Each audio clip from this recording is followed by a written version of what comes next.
والله الجو اللي احنا فيه ده محتاج اللي انتوا شايفينه ده، محتاج الشالية دي، عندنا اسمها شالية، وراكية الولع عليها كده بالكوالح، وتولعها كده لحد ما تصفى. بعدين تجيبي رغيفين بلدي بقى من العيش الفلاحي بتاعنا الجميل، وتقمري بقى، تقمريه كده، تسخنيه بقى على الولعة، وحتة جبنة بقى وطبق بطاطس، ياه. وعيشي عيشي، الجو اللي احنا فيه ده عايز الكلام ده. بس فين بقى، احنا كنا في البلد بقى في الوقت ده، عملنا كده بقى، ولعنا بقى ركية الولعة الحلوة دي، وسيبناها لما صفيت خالص، وبعدين دخلناها جوه بقى، مننا اتدفينا ومننا قمرنا بقى عليها عيش. احنا عندنا اسمها بنقمر عيش، المفروض بنسخن عيش، بس احنا عندنا بنقول بنقمر عيش بقى. قمرنا بقى كده وحمصناه بقى زي ما انتوا شايفين كده. التحميصة اللي تفتح النفس، ولا الريحة، ولا ريحته اصلا وهو على الولعة كده تخليكي عايزة تمسكي كده العيش تاكليه حاف من غير اي حاجة. طبعا بقى لازم بنقعد نقلب فيه زي ما انتوا شايفين كده، علشان برضو ما يتحرقش بقى او يتبهدل او حاجة زي كده. دور فيه واحدة واحدة كده، ولف واحدة واحدة، وعيش عيش وما تقوليش. بعد بقى ما نخلص كده راجعين حاطين كنكة الشاي على الولعة، واشربوا احلى كوباية شاي على ركية الولعة دي يا جماعة. بس الشاي بيبقى مغلي طبعا، ما بيبقاش كشري. شوفوا، احلى كوباية شاي كده تطلع من على الولعة، واحنا قاعدين كده بقى سقعانين ومتدفين. اهو طبق الجبنة بقى بقوطة وفلفل، طبق بطاطس محمرة كده، وجنبك بقى ركة الولعة كده، وعليها كنكة الشاي، وعيش. عارفين انا بقى طالبة معايا بقى الجو ده دلوقتي في الجو البرد اللي احنا فيه ده. لو في البلد كنا عملنا العملة دي. شفتوا حلاوة البلد يا ولو، جمال البلد حاجة كده جمال. اهو شفتوا بقى الشاي بقى يطلع، نرقم الكوبايات ونصب بقى احلى كوبايتين شاي كده من على الولعة. يا جماله يا جماله، يا جماله يا جماله. اللي بيحب الارياف في جو الارياف يكتب لي، واللي بيحب الارياف في جو الارياف يحط لي لايك، واللي بيحب الارياف في جو الارياف يعمل لي اشتراك، وما ينساش يفعل زر الجرس عشان يوصلكوا كل جديد مع احلى كوباية شاي على راكية الولعة. مين نفسه بقى ريقه جري كده على كوباية شاي دلوقتي وهو بيتفرج، ولما شاف بقى شوية الشاي كده نازلين كده في قلب الكوباية كده، حاجة عسل عسل عسل كده. وكمان بصوا يعني حاتم كان هيقلب لي الكوباية كمان وكده. احنا عندنا في البلد يا جماعة، وست الحبايب حبيبة هي اللي عاملة الحاجات دي. شايفين ولع بقى صفيت خالص بقى، يعني هي بتقعد بقى تصفى خالص وكده. حابة بقى عقباوي كده، ايه رأيكم؟ يعني حبينا بقى نفك عن نفسنا كده، كان عندنا برضو مناسبة وكده، فحبينا نفك على نفسنا كده، وشغلنا حبة عقباوي دم حامي. شايفين يعقب من هنا ويجي يمسك له ظهر، يا ظهري، يا رجلي، وشد عضل. والله العظيم كل مرة يكون في مناسبة ولا يكون في عيد ميلاد او حاجة ويعملوا مسابقة ان هم يعقبوا زي ما انتوا شايفين كده، يجي بقى على بالليل، يا ظهري، يا وسطي، يا كلي. ازيكم حبايبي، عاملين ايه؟ يا رب تكونوا بخير.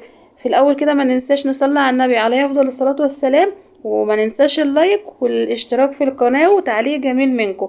بما ان بقى احنا داخلين على رمضان، انتوا عارفين ان انا بحب كل حاجة تبقى موجودة عندي.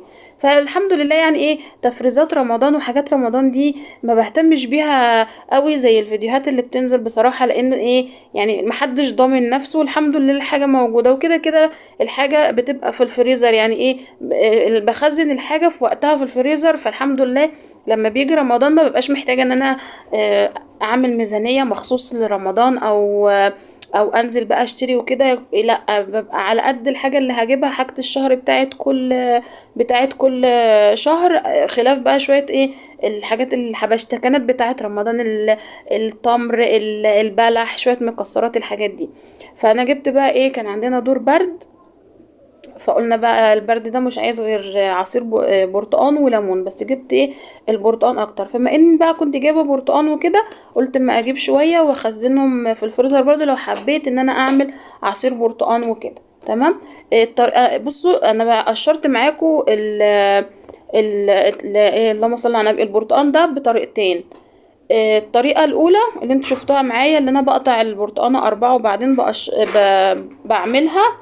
وبعدين الطريقة التانية اللي انتوا شفتوها دي، أنا عن نفسي بحب الطريقة الأولى، إن أنا أقطع البرتقانية 4 كده، وأروح جاية ايه شايلة منها القشر زي ما انتوا شفتوا معايا، وهتشوفوا معايا تاني دلوقتي زي ما انتوا شايفين كده. أسهل وأسرع. وبعدين البرتقان الصيفي ده برتقان صيفي، هو اصلا بتاع العصير فبيبقى فيه ميه كتير، فمعلش بقى عشان ايه هو بيبقى فيه ميه وبيبهدل الدنيا زي ما انتوا شايفين كده. فانا بعمل كل حاجه بايدي زي ما انتوا عارفين، وبعدين ايدي نضيفه يعني، فبلاش تعليقات بقى على الايد وكده، لان احنا كده كده شغالين بايدينا على طول. والبرتقان عايزه تخزني برتقان، خزني البرتقان الصيفي، ما تخزنيش البرتقان ابو سره.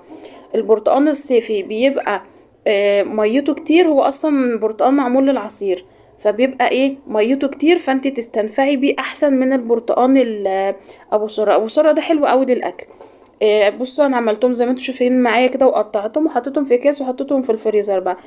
وان شاء الله يعني ناوي اجيب شويه كمان، لان انا استخدمتهم الفتره اللي فاتت، كنا تعبانين وعندنا برد وكده، فكنت بعمل عصير برتقان.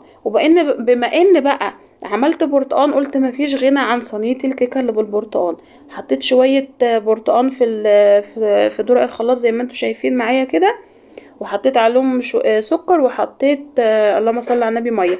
انا حطيت عليه سكر لان انا كنت عايزه اعمل عصير منه هنشرب منه، ومنه هعمل منه كيكه. لو انا عاملاه مخصوص علشان خاطر الكيكه ما كنتش حطيت عليه سكر، بس عامله زي ما انتم شايفين علشان ايه شربنا منه طبعا بالمصفى، ونصفي العصير كويس جدا علشان خاطر لو في اي حاجه في الخلاط بقى يعني غسلت الخلاط الاول، وبعدين حطيت 3 بيضات، كيسين فانيليا، حطيت اللهم صل على النبي نقطة خل، يعني انا بحب نقطة الخل. وانا برتقان مش برتقان لازم احط الفانيليا والخل في اي كيكة بعملها، لان انا من النوع اللي ما بيحبش يظهر ريحة البيض في اي اكل. تمام. فانا حطيت ال3 بيضات، حطيت كيسين فانيليا، حطيت رشة خل صغيرة، حطيت 1.5 كوب سكر، لان انا عملت حساب السكر اللي انا كنت حاطاه في العصير. تمام. زي ما انتم شايفين كده. الصينيه بقى اللي انا هعمل فيها الكيكه نفسها، سيحت فيها معلقتين سمنه علشان اعمل 1.25 كوب سمنه على زيت زي ما انتم شايفين معايا كده. لو انت عايزه تزودي شويه كمان من الزيت او السمنه مفيش مشكله، هتديها لمعه وهتبقى حلوه برضو. بس انا استكفيت بال3/4 كوبايه زيت على سمنه. والصينيه كده انا ضربتهم هنا كويس اهو. بعدين زودت بقى عصير البرتقال، حطيت 1.5 كوبايه عصير برتقال. تمام. 1.5 كوبايه عصير برتقان. وكده كده الصينيه اصلا انا سيحت فيها اللهم صل على النبي السمنه علشان خاطر ادهنها. هنا عندي هنا 3 كوبايات من الدقيق، 3 كوبايات، وكنت حاطه ربع كوبايه برضو احتياطي جنبي. 3 كوبايات دقيق، حطيت معاهم رشه ملح، وحطيت معاهم كيس اللهم صل على النبي بيكنج باودر. بشرة بقى برتقانه كده، بشره خفيفه كده من قشر البرتقان، حاجه خفيفه، ما تروحيش على الحتت البيضاء علشان خاطر ما تمررش معاك.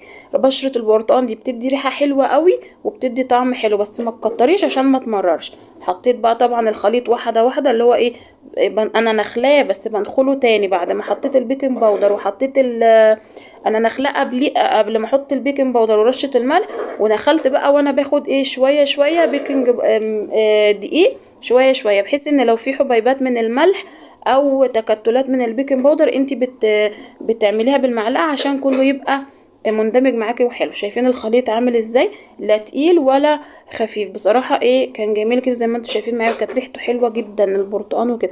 طبعا بقى الصينيه انا كنت رشاها، كنت مسيحه فيها السمنه، فرشيتها بقى بالدقيق. معلش الحته دي كانت فيها شويه سمنه حلوين، فعشان كده الدقيق مسك فيها، بس ما اثرتش معايا في الكيكه ولا حاجه.